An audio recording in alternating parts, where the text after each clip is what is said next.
So I made this video at the end of writing the Hoenn series, and I'm doing it again for Sinnoh because I have a lot to talk about. I'm almost done writing the Sinnoh series as of right now, and I think also as of right now, the series I've been doing with Ryan has just about finished and is all uploaded and stuff. So yeah, I've almost finished. I'm about to write the League. Um, But yeah, I thought for this video I would talk about everything I love about the Hoenn series that I wrote, or Hoenn Sinnoh, the Sinnoh series that I have written. So yeah, let's get started. Starting off, what do I have here? I have a giant list. Um, I basically skimmed through everything and made myself a big list of everything that was everything I liked. Starting at the top, everything in Sinnoh, almost everything in Sinnoh had representation. Um, I think I did miss a couple of things. Um, the main thing I missed was Fuego Ironworks. Is the one that's coming to mind right now. And that was just because I kind of didn't realize it. But everything else that I missed, I'm coming back to when I start to write the Battle Frontier. Because my character will be doing that in Sinnoh, while Void's character will be doing that in Hoenn. And they'll both converge in Kanto for like the last two Battle Frontier brains. So yeah, that's fun. Um, yeah, basically everything was represented, which is impressive because Sinnoh, you guys might not know this, Sinnoh can take a very long time to write. Because there is a lot. There is a lot to write about in Sinnoh. From what Team Galactic does to, I don't know, various tournaments you can do, contests. Like there was a lot to go through.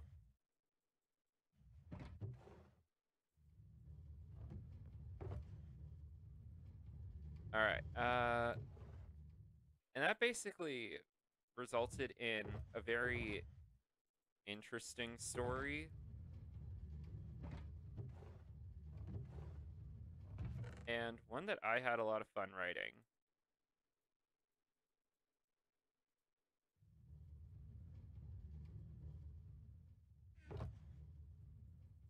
Um,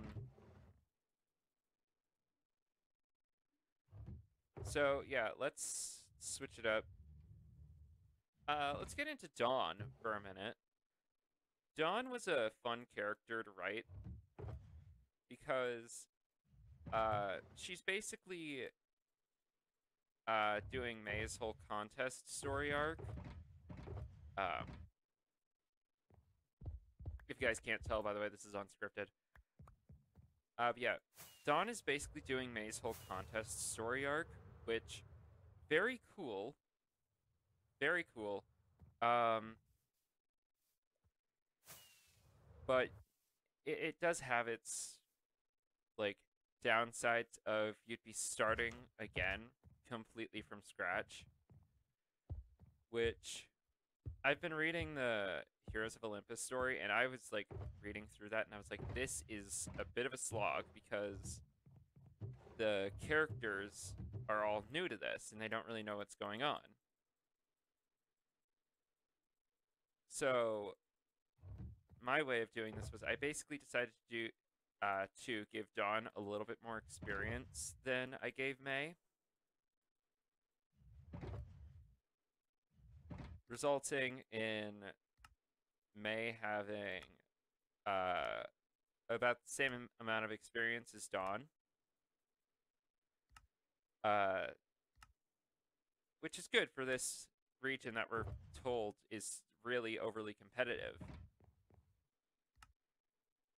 So I'd say it was a very good call from me to give Dawn a little bit more experience. Makes things a little more fun.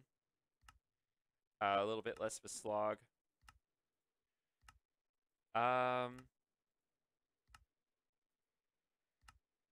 So yeah, I want to mention that I gave Dawn 2 Pokemon.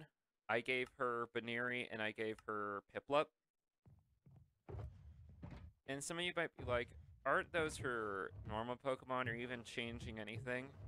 Her team, trust me, it is very different from her team in the actual anime. It's just similar now because it's just an association thing, I guess. Like, when you think of Dawn, what 2 Pokemon would you think of other than Baneri and Piplup? Maybe Cyndaquil or Mamoswine, but like, you know, I decided I was going to give her something somewhat different. All right. A little bit more into the contest arc is the Fantina tourney. So if you guys watch the Sinnoh anime, you'll know about this thing that happened called the Wallace Cup. I will say this is the equivalent of that. Like, why not? Why not bring May back for a little bit? Like, May was the original contest character. Might as well bring her in. And I have to say, I had a blast writing that arc. Like, that was a lot of fun to write.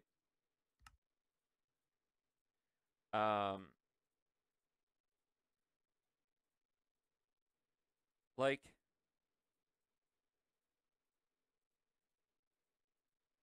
it was a lot of fun. I got to throw Nick into the ring. And I basically, the way I did that was I had him use Togekiss and Monferno in the Fantina tourney. Which is weird because it's like Monferno is such a competitive battling beast. It's like in every train. I'll get more into Monferno, but it's in every gym battle. It's in every training bit. Why would it do contests? And it's just like, it's just trying to have fun. It's just using it as training. So yeah, I had a lot of fun writing that arc.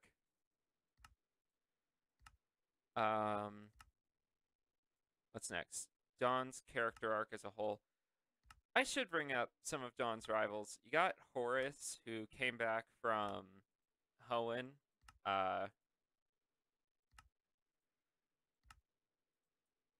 So yeah, like that's cool that he got to make another appearance. Like he gets to come back. He gets to not be just a complete last minute rival.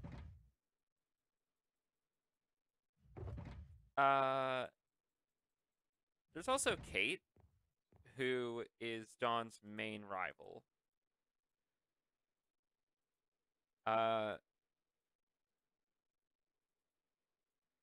Which, you know, you gotta have that. But the thing is with Kate had apparently already, like, known Dawn from her last season of contests. And apparently, like, Kate's really strong. We get into it, but, like, Kate was always the bane of Dawn's existence during her contest battles. And, like, just never got, like, she was the reason Dawn kept losing. So you obviously know, like, all right, at the end of this whole contest arc, Dawn has to defeat her rival. And I think that's one thing that I really liked about this contest arc, that being the fact that Dawn wins. Like, because I remember in the Sinnoh anime that Dawn lost and she never won. Like, that was it for Dawn. She never beat her main rival, and that's pretty upsetting because, like, that feels like what her arc should have led up to, her defeating Zoe. So I decided to write in Dawn defeating Kate because that's a bit more compelling. It makes you feel like the story actually went somewhere. Um, yeah, I had fun. I also brought in the Pokemon Battle Revolution protagonist, Cindy, who that she was really fun to write with. I gave her a Dragonite at the end of her arc, which super fun. I had a lot of fun writing Cindy. Same with another rival named June, who I'll get more in depth on later. But one other thing, Dawn's final like bit of her contest arc, the Grand Festival, it's like Dawn manages to defeat Kate, but she also gets to fight all of her other rivals, which I just think that's neat because Dawn never really got the chance to, I guess, win. Like, no rival does that. Never really get the chance to see uh to see rivals winning, or to, like, you never see Ash battle all of his rivals in an anime series. So I was like, okay, I'm gonna have Dawn battle all of her rivals in this arc because I feel like she should. Like, no one wants to see Cindy and Kate battling each other. No one wants to see that. Well, I'm sure someone would want to see that, but like, that's not the main attraction. We're here to see Dawn battle. Like, that's what her whole arc has been leading up to. This is what we want to see. So that's what I wanted to show.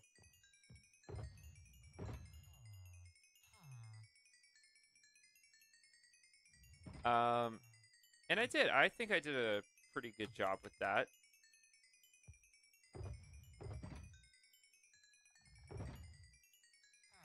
And I had a pretty unique way of finishing up this character arc.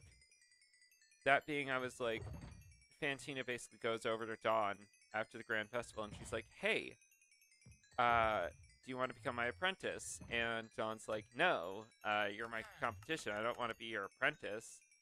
So Fantina just says instead, all right, in that case, I'm going to turn down my game sounds for a moment. Fantina's like, okay, in that case, how about I get you a gym so that you can keep growing stronger? Which I think that's pretty unique. Giving Dawn a Pokemon gym. I thought that was pretty cool because it's like, yeah, now she's a lot like Fantina. She will keep growing stronger. Maybe I'll even showcase her. I know I am going to showcase her in Battle Frontier, but now I can do that more easily.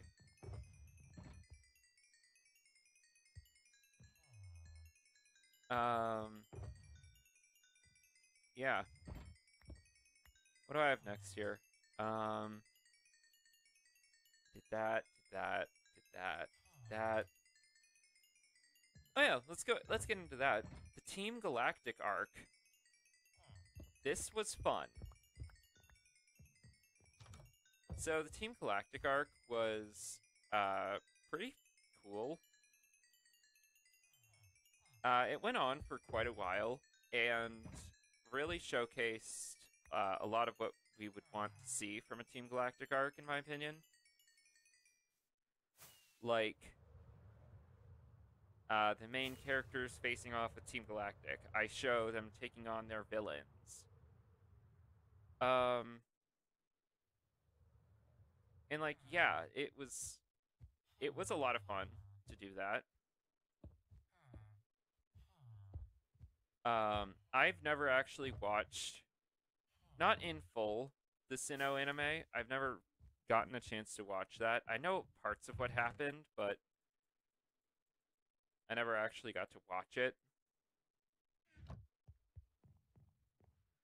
Um, but yeah, this was a genuine, like the Team Galactic arc. This was something I genuinely was excited to write. And it was a long arc consisting of, I think, 13 or like 12 or 13 episodes.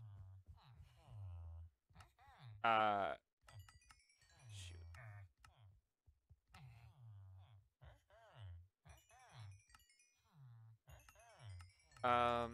And it was a lot of fun to write with basically every character contributing in some way. Like every major character did something. Including Barry, who kind of got shafted to the back of it at the end, but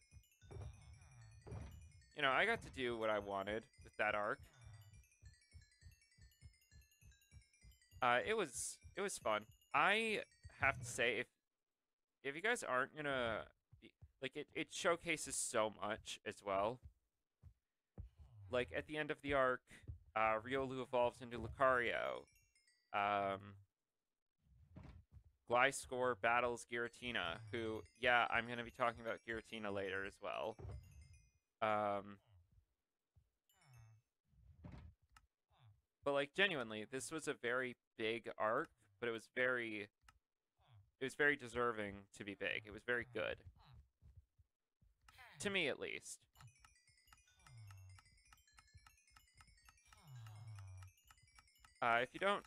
If you guys are not gonna read the whole thing, I'd at least recommend you read this. Um, because it also showcases gym battles. During the arc, Void battles both. He does his rematch with Maylene, and he also battles Candace. So overall, like, very fun arc.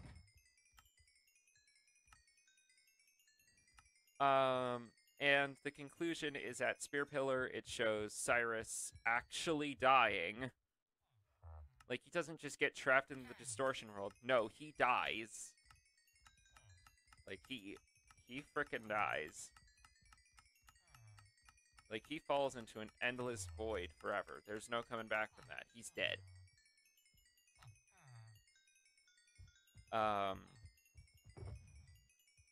So yeah, the Team Galactic arc is just generally really cool. I got to show Dawn catching her Cresselia. Like, I got to show a lot of stuff that I just think was really cool. So yeah, now, next arc I wanted to talk about is the Fire Spit Island arc, which puts a more, I guess, solid conclusion on the Team Galactic arc, because the commanders kind of got away. There wasn't really a full-on conclusion, I guess, to all the commanders, which was rectified here, but also we got a lot more stuff to do during this arc.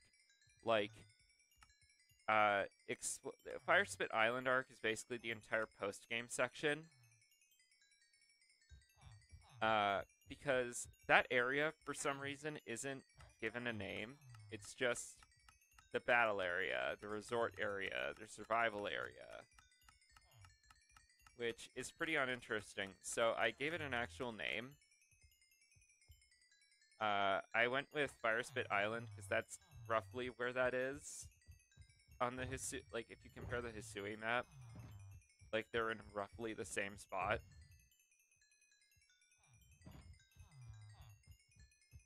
So yeah, I thought I'd bring up that arc specifically because I thought it was cool.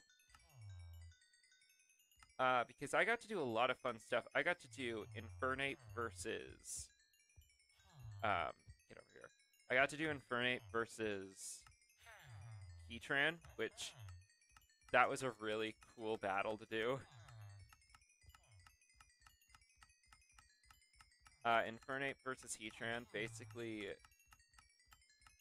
concluded Infernape's arc. Although it also did just evolve. So I guess the conclusion is still coming up, but you get it, right? Infernape versus Heatran, how can you not say that's hype?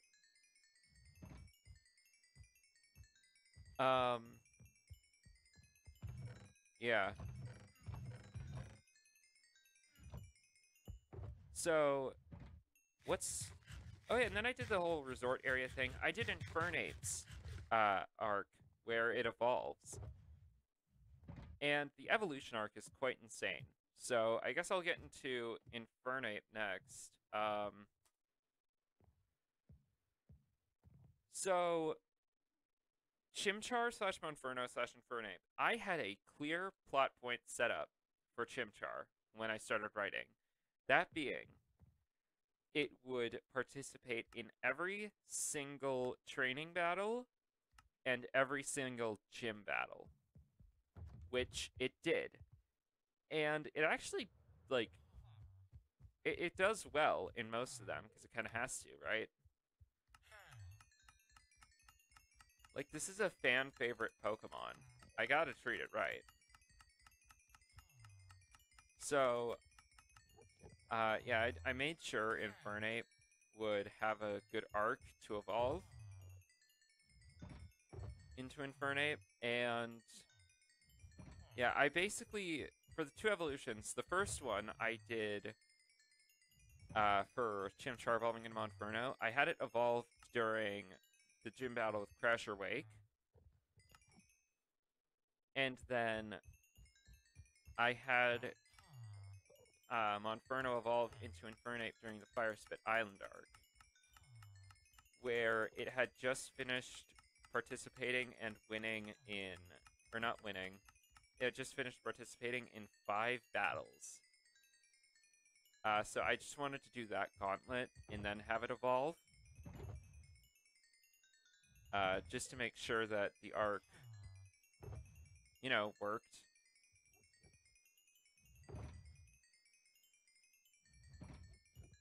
But like everything kind of lined up perfectly, and then I had it fight Heatran. Like, Infernape was the ace Pokemon for Sinnoh, so it had to have a good story. And you might be thinking, isn't Lucario the ace Pokemon of Sinnoh? And yeah, I guess, but it's less of the ace Pokemon of Sinnoh and more of just a second ace for the character. Which I think I'm going to get into that now. So I decided to have Riolu hatch from an egg, kind of like in the games. So that's fun. Hatch from an egg, become Lucario eventually, which it did after quite a long time. It took 40 episodes to hatch the egg. And then it took about another 40 episodes to evolve Riolu into Lucario.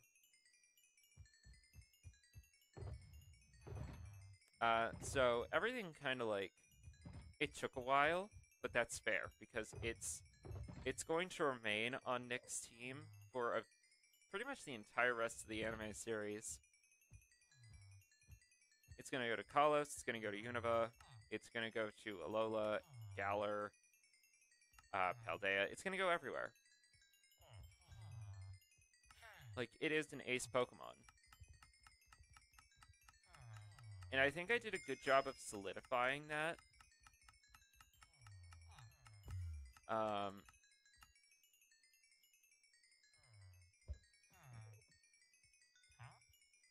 I feel like I did a good job solidifying that at least.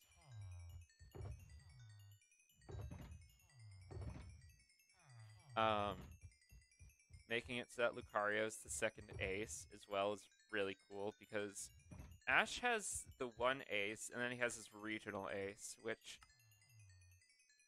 for Kanto it was Charizard. For Johto, I think it was also Charizard. For Hoenn, it was Sceptile. For Sinnoh, it was Infernape. But now, my character has his regional ace, his ace Pikachu, and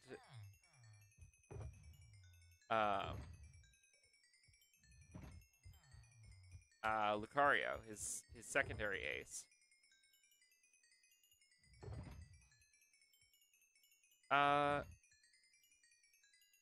So let's see. I was going to cover that next, actually. Let's cover the teams. The teams are pretty cool. So you got Pikachu, Lucario, Infernape, Togekiss, who's come back from Johto. You also have Gabite, which I think is the first Pokemon that my character has that people would be like, come on, why didn't you fully evolve it? And don't worry, he will. Eventually. I don't know exactly when, maybe during Battle Frontier, probably not, but it'll evolve eventually. But yeah, Gabite and who else? Abomasnow. So yeah, that's my character's team. Void's team was also pretty cool, with Charizard, Shiny Gliscor, who had evolved from his Gligar, Electivire, who came back from his Kanto team. There was also Drapion, Torterra, and Weavile. All of whom made spectacular Pokemon, especially Drapion, who I gave a fun little plot point of it's able to just not feel status conditions. Like, it's able to just shake them off.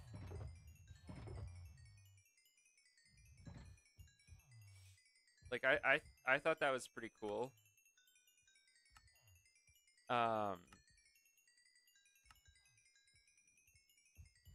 Genuinely, I think these are some of my favorite teams. Like, I wrote a battle between Nick and Void before the league last night, and firstly, that was one of their coolest battles they've ever had. But secondly, putting the teams next to each other, they're both, like, very cool teams. If I had to say whose is cooler, I'd probably give it to Void. On the cool factor. If we go with, like, favorite Pokemon-wise, it would have to be my team.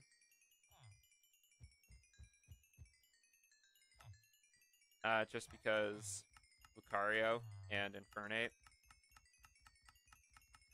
Also Togekiss. Like, I'd say the weakest link there was Abomasnow, who is actually going to be coming back in Kalos for its Mega Evolution. So that's going to be pretty cool.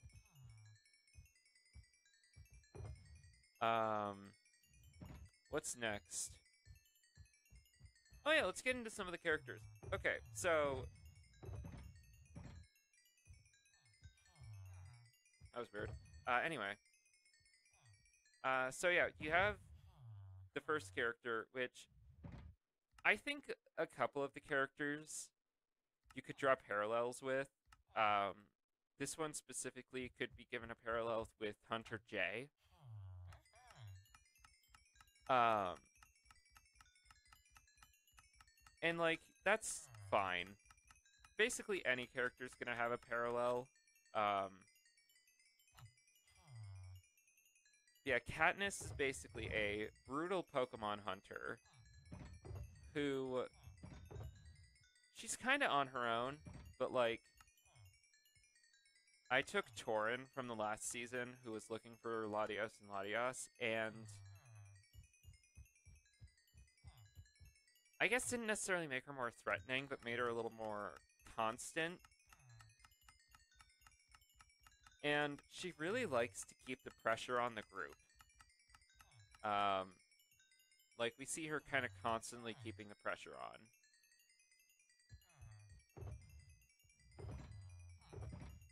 on. Especially during the Team Galactic arc when she starts to go after Cresselia. And Dawn and Kylie have to take a break from saving the Sinnoh region to go after Cresselia and save it. Like that was a thing.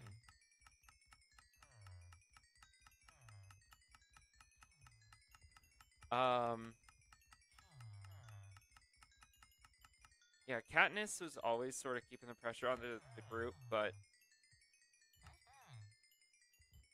I don't know, she was still a like cool character.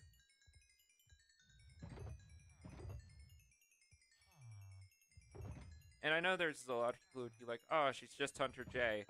But like I feel like with a lot of these characters you could make that comparison. Like Dawn's main contest rival, Kate, obviously would make the connection to Zoe. There's also others where you could do that, like Horace, Dawn's contest rival, Horace. You could draw the connection to the character named Horace from the anime. Like, you can just make these connections. You don't have to actually, like, the characters won't feel original just because there's this giant overarching story that already exists. So it's like, yeah, they're similar characters. They like the same idea applies, but it's a little different still. On that note, let's get into June, which is another one of Dawn's contest rivals. Now, June is actually a character. I just talked about this whole parallels thing. June doesn't fully have that. The character's actually really fun. She's basically a contest rival for Dawn, who originates, like, she comes from Johto. And honestly, she's a lot of fun. She uses fire types. She's a self-proclaimed fire type trainer, but I think a lot of people would be like, oh, she uses a Flaffy and a Shaman. Those aren't fire types. And it's like, you're right, but she doesn't really hold herself to a strict code. She literally says, like, true, but I like these Pokemon, so I'm gonna use them. And it's like, that is super cute. I also drew this character. So this character doesn't really have a connection, because I actually drew her. And not only that, she has like 4 ace Pokemon, which sounds like a lot, because it kind of is. The aces being Flaffy, Shaman, Typhlosion, her main ace. And then Ninetales, because she has hair that looks like Ninetales' tails. But yeah, 4 aces might sound like a lot, but for contest battles, that's just double the amount of normal aces that I gave trainers.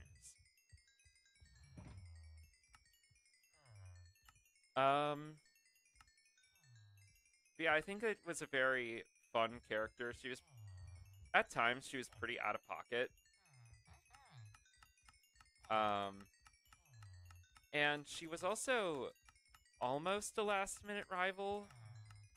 She was introduced in Dawn's last contest before the Grand Festival. So I guess kind of last minute. But not as much last minute as Horace was for May, where I introduced him in the middle of a Grand Festival battle.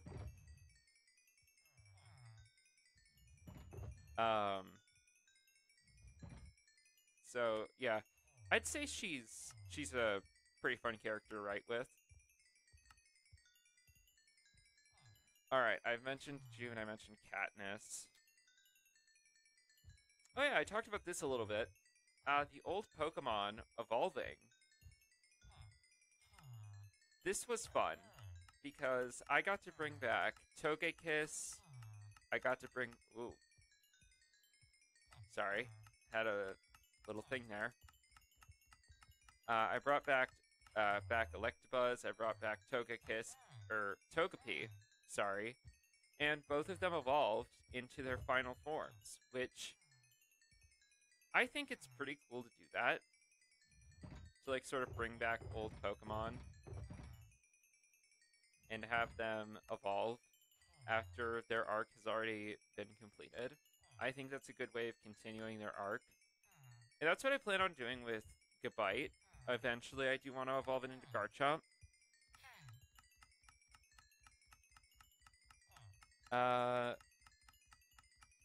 Yeah, I just found that to be a lot of fun. Making those older Pokemon evolve. And it happens for Kylie twice. The main rival of the series evolves her Pokemon, like, twice. She evolves Porygon into Porygon Z. And she evolves, Rhyperior or Rhydon into Rhyperior. So it's like, that's actually pretty fun. Void actually used Rhyperior for a little bit as well. So it's like, yeah, that's fun. And I guess we can get into that. Trading. There was a decent amount of trading this time around. Not as much as, like, Johto.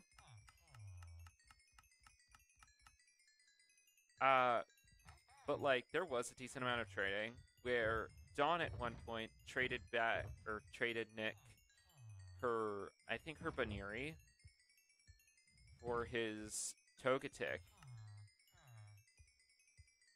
so that she could take on a contest and Nick could go to Valley Windworth to take on Team Galactic.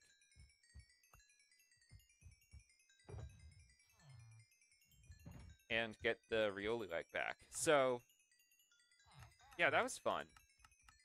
Like, the trading this time around, and I actually plan on doing even more trading for the Sinnoh League. Like, I plan on having Nick trade Lucario to Void for his battle with Kylie. So, yeah. Let me check that off. Hang on. Let's talk about the Elite Four. So, I had the characters fight the Elite Four a lot. Like, they fought Elite Four members. Like, well, not necessarily fought them a lot. We just fought the Elite Four. With Dawn facing off against Bertha. Void facing off against Lucian, and Nick facing off against Flint in the Fire Spit Island arc. And then Void actually had a 6-on-6 battle with Aaron.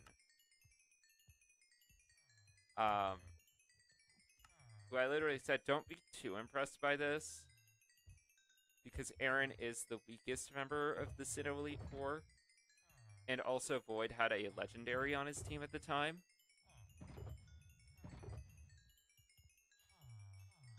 It's mainly impressive because he managed to defeat a very strong trainer. But those battles, they are very cool. With Void actually taking on Flint, too, and he had a 6v2. I know I said I was going to do a 6v6v6v6. for the final gym badge, but it was very hard to write. So I was like, all right, we're going to be doing Void versus Flint, and then Nick versus Volkner. We're going to be doing those battles separately. Just to make things a little different, shake things up between the two. Because that was something I really liked. There were no, like... I have on here a whole point, just the gym leaders. There is a whole thing I can do on that. Starting with the order that I fought the I had them fight the gym leaders, it was odd because they kind of like... They did lose a couple of times, so they had to come back to those gyms. Like, Nick lost to Rourke twice. And then he got better Pokemon, and he was like, okay, now I'm ready to take you on. And he did, and he won. So yeah, it was generally, like, a lot of fun to write the gyms. And then having Void lose to Maylene was also pretty fun. Because it's like, alright, now we get to come back here later for a different gym battle. Which is pretty cool. Not only that, but the gym leaders, we actually saw them for more than just the episodes where they were fighting. We got to have a bit more of a connection with them.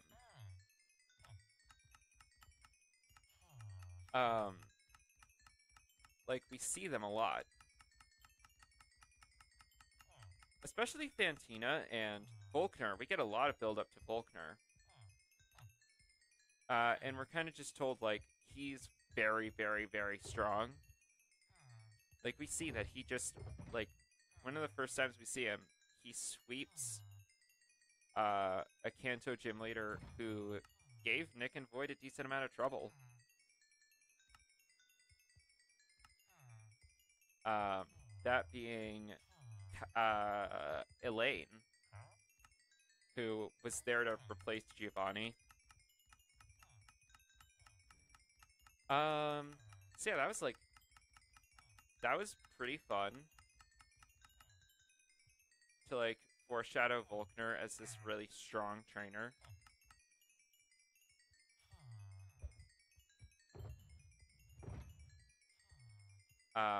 Because he is. Like, in lore, he's the strongest gym leader in Sinnoh. So it was fun to do that.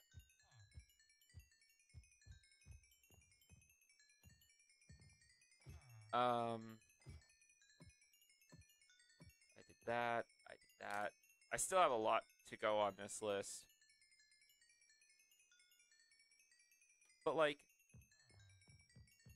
the thing is with these gyms, Void's 7th gym badge was from Maylene. That wasn't from Candace, it was from Maylene. Which is just pretty cool and pretty fun. Bit quirky, but, you know. It's fun to do stuff like that. Change it up a little bit from what we are expecting, you know?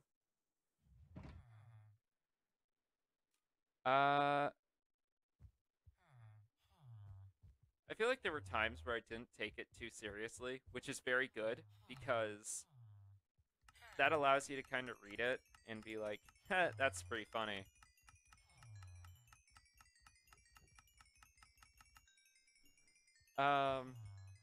And, like, yeah, it is. It is funny. It's supposed to be funny. Like, don't forget, this is Pokemon. It is supposed to be for kids.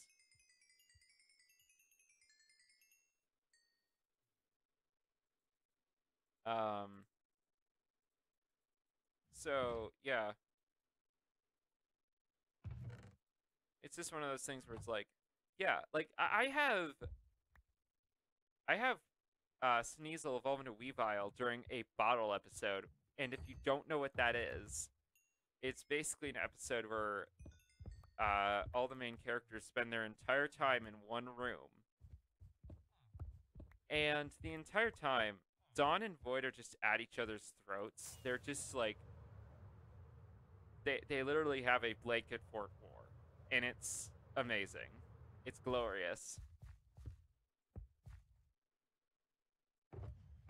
Uh, so yeah, there were times when I genuinely didn't take it too seriously, and it's like, why should it be so serious? It's Pokemon. Like it is for children. Uh, next things next is Kylie. Kylie had her arc with Professor Kukui in the Alola series, or Alola mini series before Hoenn. But this was a bit interesting. I decided to keep her whole researcher arc going because why not? That's what her goal is at the end of her arc. That's what she's going to be. She's going to be a researcher, a Pokemon professor, if you will.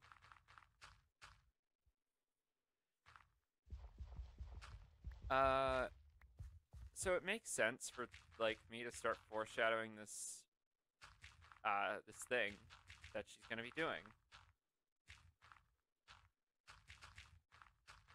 Like it makes some amount of sense for me to start foreshadowing that. Like not that it has to happen right away, but like I need to start bringing it up. Like she has basically this, like the whole series throughout Sinnoh, she's like talking to Professor Rowan, being like, "Hey, how you doing? I'm here to help you with your research now." And she's doing that with her gyms. But later on, she's gonna start taking that more seriously. Like in Unova, I'm gonna do a video on my plans for Unova too. But for Unova, it's a whole thing where she kind of is gonna start really showing that researcher side of herself. And it's like, yeah, that's fun, you know? She should. I should be bringing up this part of her that is going to come into play later. All right, and that finishes off my first page. We got a whole other sheet. All right, what's on this one? Oh, yeah. Back to Dawn. Kind of circling back here. All of Dawn's Pokemon have an arc. All of them have some sort of story. That they, you know, they have some sort of arc with them. Dawn's Eevee was abandoned by its previous trainer, Leo, for example, and its arc is the earliest to conclude, but she defeats Leo and his new Eevee in a contest by utilizing return. And Eevee had a fun arc because I got to do the disobedience arc twice. Both times for different reasons. The first time it's like Eevee doesn't like Dawn, and the second time I gave Eevee so much like affection and ADHD that it just loves Dawn so much. It doesn't want to battle. It just wants to cuddle. Yeah, and then there's Shinx, Luxio, Luxray, who they all they had a rivalry with Horace's Raichu, which I loved writing because I'd have them fight for a minute, and then I'd have Dawn or Horace switch, or I'd have Luxray lose. But I'd always have it be like somewhat inconclusive. And then there's Cresselia, who was Cresselia and was amazing. Um, back to Eevee, it like evolved into Glaceon later because it was like, okay, this is my choice now. I'm gonna evolve into Glaceon. Piplup and Baneri's arc concluded when they defeated Kate, and then Sunflora was basically up against June's fire types, and it was like, I want to win. I want to win despite this giant type disadvantage. Um, and I gave it the win because it was able to learn Earth Power and Solar Beam, so it ended up being very good for Dawn to face Kate. So, or Kate. No, not Zoe either. June. I'm getting my characters all mixed up. Another thing I want to mention is I brought back old rivals. I mentioned Taurus already, but I also want to bring back. I also decided I'd bring back Ethan and oops, Wally from Johto and Hoenn, respectively. Because like they happened, they managed to defeat the characters before, and I want to show that Nick and Void are getting stronger. So I decided I'd bring them back. They're going to fight in the league, and this time Nick and Void are going to win. Specifically Nick, I think he's going to be getting the majority of the rematches. Maybe not with Wally anymore because he already had that rematch. But yeah. Moving on, I have on here all gym battles feel different, besides the first one. That is true. So I had Nick lose the first gym battle, and for Unova, I plan on doing this differently. But each gym leader used a different team, depending on who they were fighting. And Crasher Wake actually ended up using 4 Pokemon against Nick, who had less gym badges, but Wake's Pokemon that he used that time were weaker than the ones he used against Void. I mentioned gym badge order. Rivals traveling with the group. This was something I kind of toyed with a little bit, and I plan on bringing it up a lot more in Unova. But the rivals spend a lot of time just kind of traveling with the group, which that's fun. Letting them travel along with the group. Ow, my wrist. Give me a moment. Actually, you know what? I just need an intermission for a sec. I'll be right back.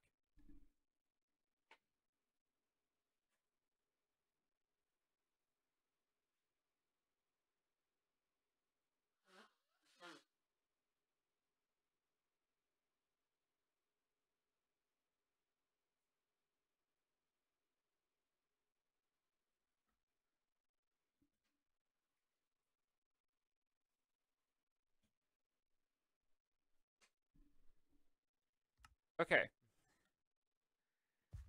Yeah, I needed to intermission there because I've just had a couple problems that I need to sort out. So, what was I saying? Oh yeah. So the rivals traveling with the group is something I'm gonna have a lot more fun with in Unova. Because that was fun. Having the rivals travel with the group, especially because there's no contests this time. So it's just Nick and Void. I want to spice it up by bringing in rivals.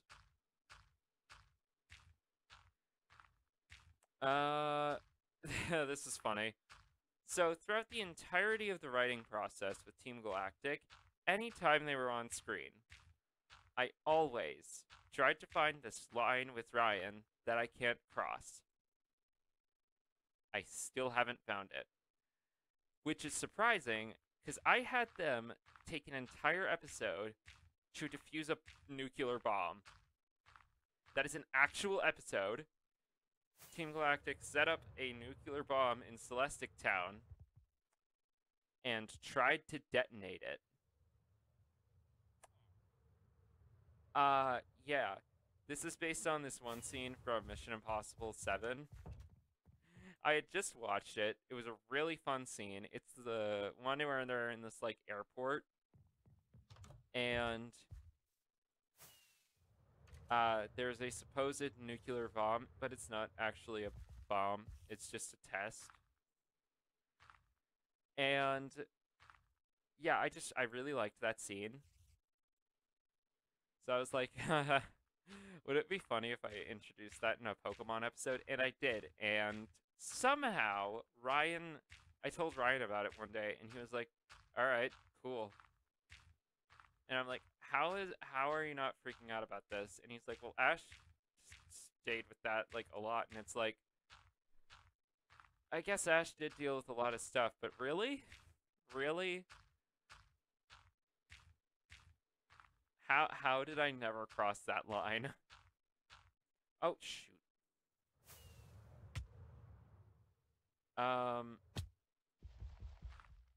Yeah. To this day, I am still looking for that line that I cannot cross. Anyway, we got 4 points left now. Let's take it home. Giratina. So Giratina showed up for the Team Galactic arc.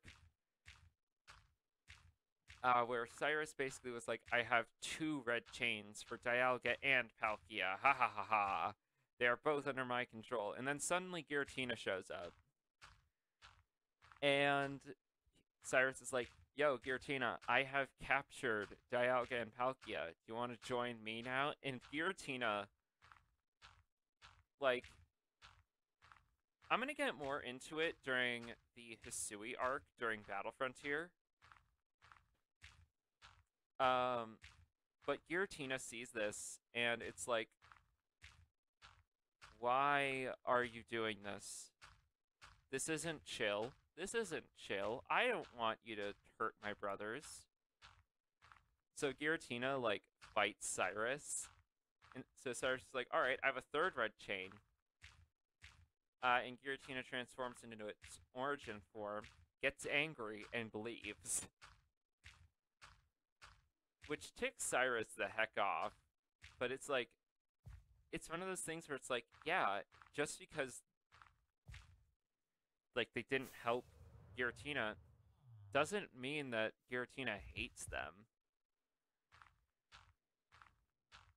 It's a similar thing with Cresselia and Darkrai, where I was like, they're kind of like, they are around each other, but they kind of just stay at a distance and don't really do anything unless the other ticks the other off.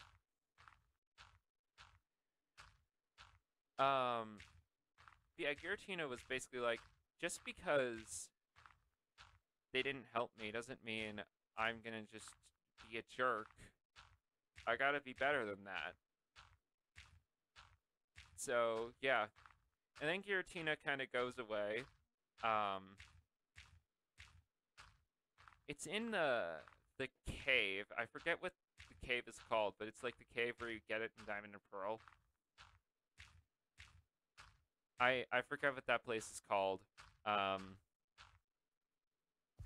sure some nerd knows what I'm talking about. Next I want to bring up Cynthia. So Cynthia, we all know, strongest champion. She's terrifying. I basically made her very, very scary to the characters because I have her straight up just absolutely destroy. I have her absolutely destroy Nick and Void. I have her battle Void at one point, and she just owns him. Like, normally with battle like that, I had it be, like, somewhat even against the champion. Like, as even as I can make it.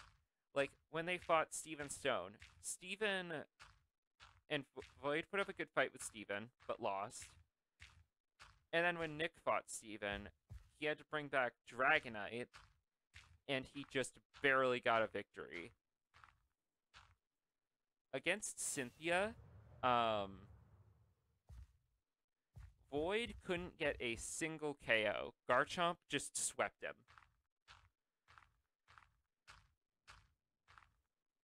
So I think I made it. I did a good job of making Cynthia decently scary. Yeah. Now to move on from Cynthia to Riley. Riley was a lot of fun to write. Especially because he's going to be making an appearance again in the league. He's going to be participating. He's going to fight Nick with his Lucario. It's going to be Lucario versus Lucario. It's going to be really cool. And it's just one of those things where it's like, Riley is a strong trainer. He should be participating in the league. Like, why not? Not only is he a strong trainer, he's just a cool dude. So, yeah. I wrote him a little differently, but it was neat. Next is the foreshadowing. This is the final point I have here. But there was a decent amount of foreshadowing to everything. Like, I'm trying to think of an example.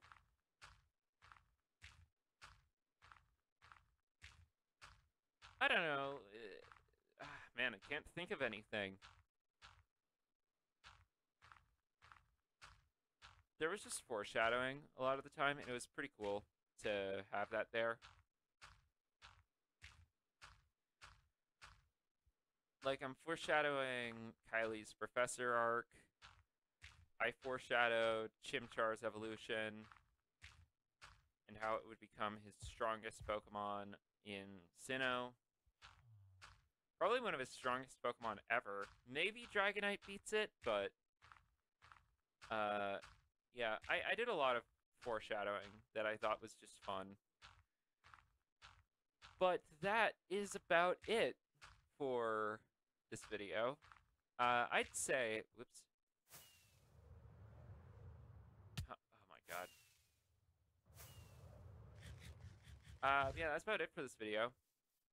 Oh, I had a decent time going through everything, kind of seeing what was all there.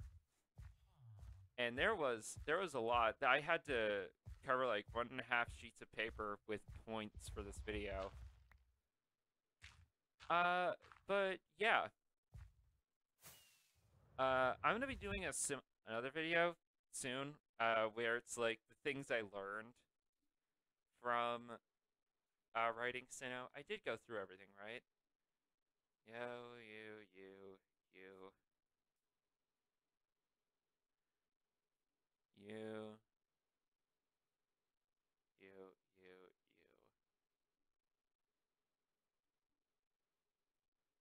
and you. Yep, I went through everything on my list. So yeah, guys, that's gonna end this video here. In the next one, I will be talking about the things I learned from writing Sinnoh, which is going to be a significantly shorter video, I promise. So yeah, guys, I'd like to thank you all for watching this one. If you enjoyed it, remember to like, comment, subscribe, turn on notifications. Share this video with everyone you know and love, and I'll see you all next time. Bye!